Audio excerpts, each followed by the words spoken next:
Hello and welcome to the first in this two-part podcast series on PAX East.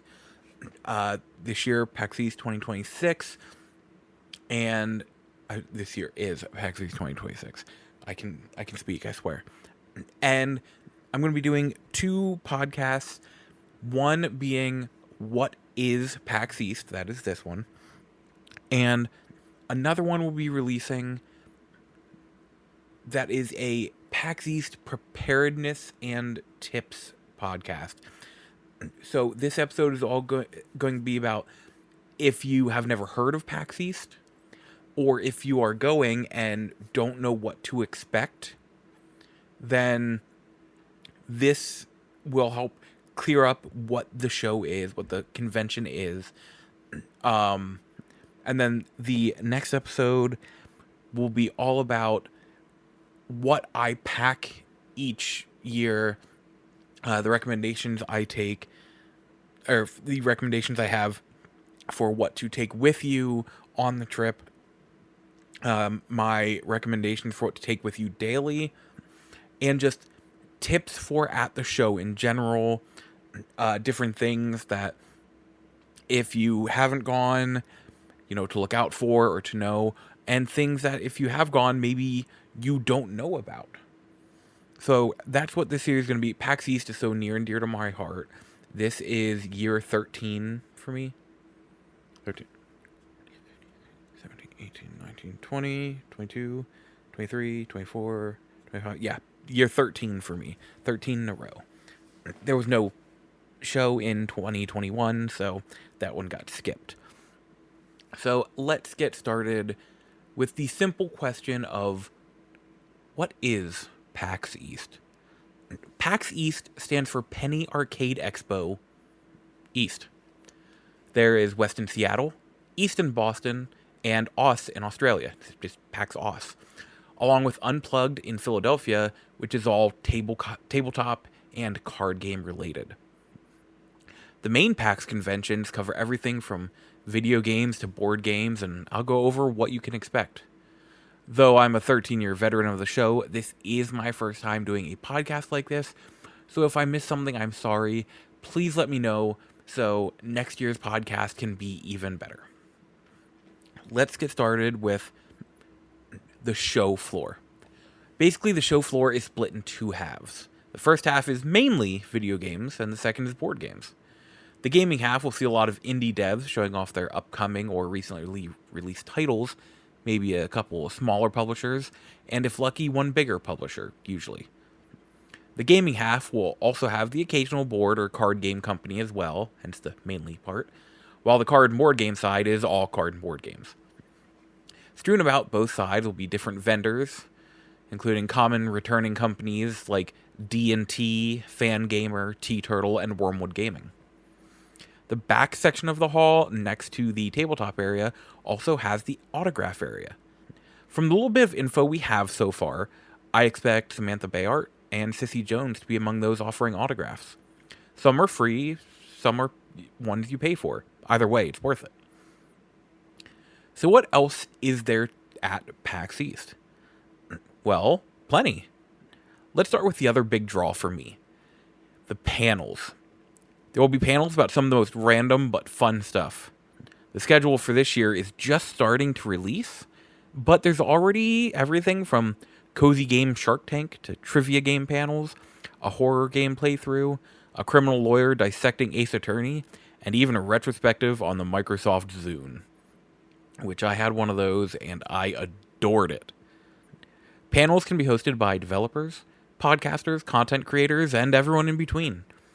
They can be fun, insightful, and a good way to spend your time.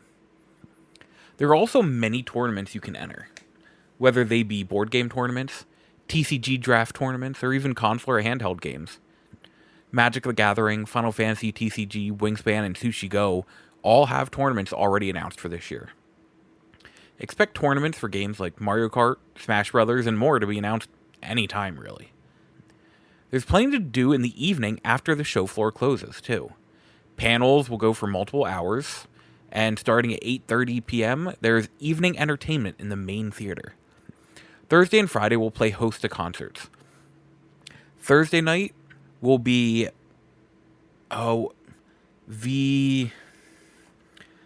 let me look them up quick. They were just announced today, so like when I wrote this script, they weren't even announced yet. east.paxsite.com. The schedule, full schedule, music. Okay, they're not on the schedule yet, but they're in the guest section. That's how I found out about them. VGM Collective. I could not remember the last word. VGM Collective, which I believe was there one year. I don't think I was at that concert, but they sound very familiar by name. And then Friday night will be Sixth Station Trio and MXM Tune.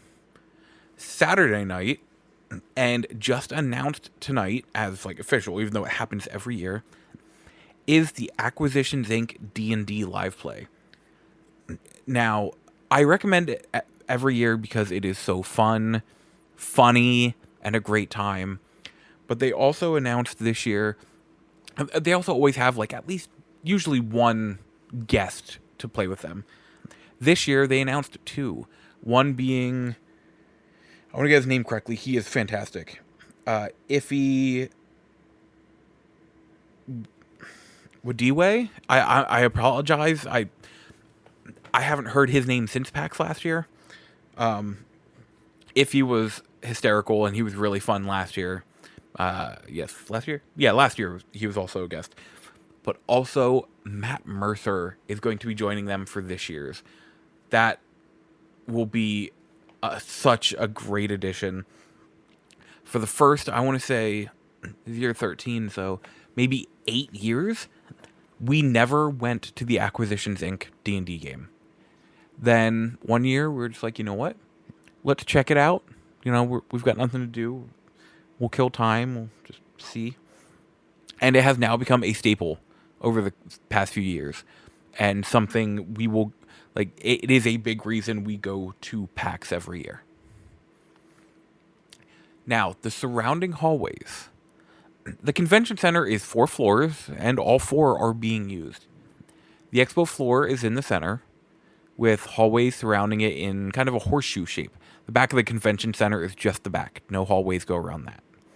So let's go floor by floor. Again, this is from a mixture of memory and last year's maps. Floor 0 is the least busy.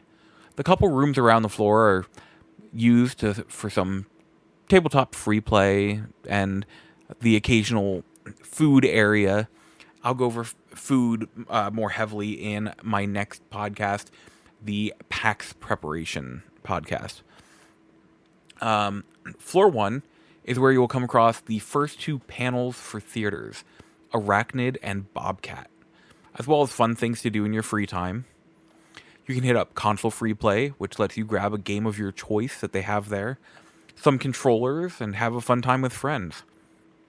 There's also arcade free play, which is a room full of arcade machines to have a fun time with. The dance stage lets you dance along to Just Dance, and the Jackbox stage lets you join in the audience for fun.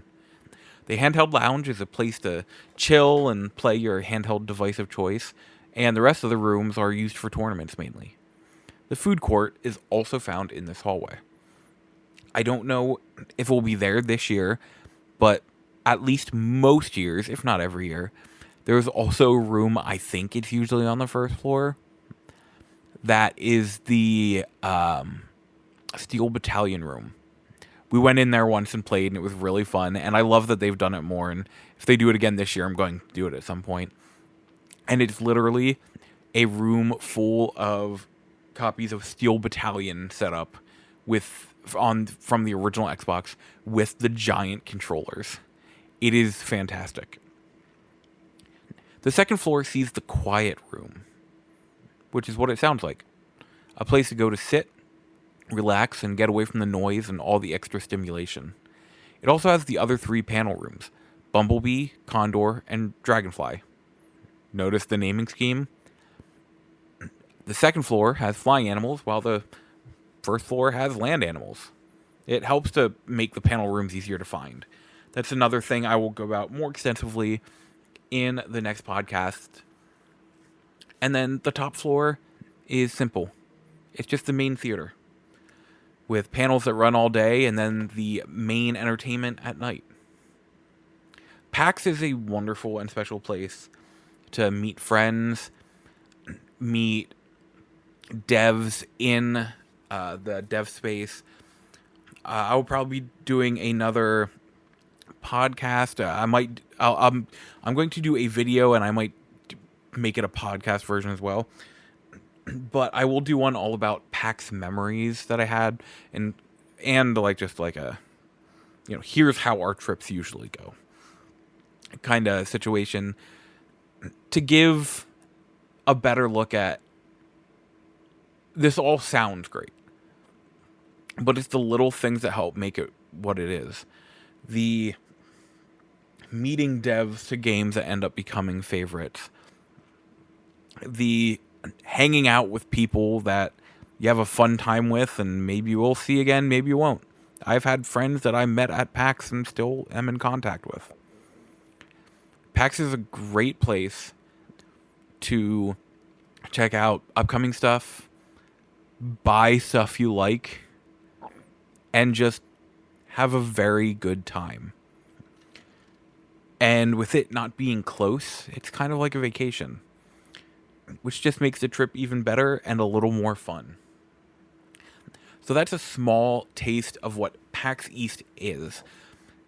The next podcast will be, the next PAX edition one will be much more in depth, much longer. And like I said, it will be everything from what I packed to take to the convention, or to take on the entire trip, what I pack daily to take to the convention, and tips and tricks for everything about the convention. That is really the one that, if you are interested in going, then that will give you more insight on what it's like to get there and go through and be ready for everything, and a little more of what is offered. I can't wait to talk about the food. I'm very curious about this year's food situation. Why? You will find out then. Thank you for listening, and until next episode, good night, listener. Good night.